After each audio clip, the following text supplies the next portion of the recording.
God loves math, and his favorite equation is time plus conflict equals change.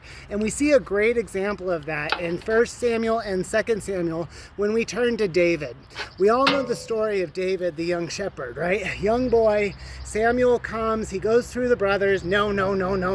Got any others? That shepherd, let's take that good looking little shepherd boy.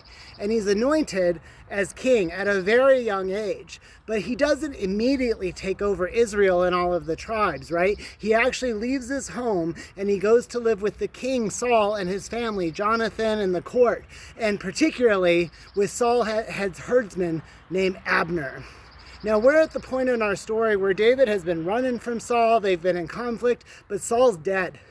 And in fact, Abner has taken his place, right? Remember, time, conflict, change. The Lord said at a very young age that David would be the king of Israel. But at this point, he has managed Judah, which is a good thing, because good things come out of Judah and a great thing will come out of it eventually. But the other tribes, those are all the rest of Israel, and those are under the command of Abner, but really also Saul's son, a son that was born after Saul became king. Isobach, I believe it is, I can't remember, sorry.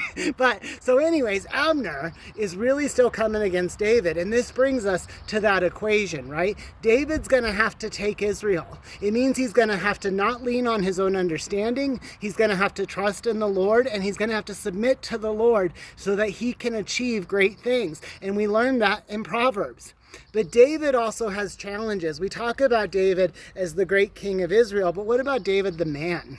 You know, as you start to get into 2 Samuel, you notice that David had one wife, then a second wife. And then all of a sudden, as he's fighting with Abner, as he's reigning over Judah for years, there's all these kids. And the women's names, all of a sudden, wife isn't next to him, it's just a name. And David loved the women. He loved to stray, and he would stray a lot in his temptation. And eventually that temptation would lead him to a rooftop, which he shouldn't have gone to. But why does that cause a problem for David? Why is that an issue for men? It was so accepted to have polygamy back then. It was very man accepted. Why is it against God? What problems does it cause? Come with me back to Deuteronomy. When we go back to Deuteronomy, right at the very beginning, remember this is Moses with Joshua telling us what the Lord wants us to do as we guide our path. It says that a man that lets his heart go astray, these many wives, will become astray. Right? He's going to become divided from his family, from the purpose, from his children. And David has those consequences. He loves God. God loves David's heart. And David returns to God when he sins, but he sins a lot. And that's a good message for us because we're sinners too. And the beauty is that from that tribe of Judah, I said a great thing would come from them. He did. His name was Jesus Christ. And he provided to us salvation and grace and a way out of that sin. Something that chased David his entire life. Something that chased his kingdom. His kingdom was large, but it was at war.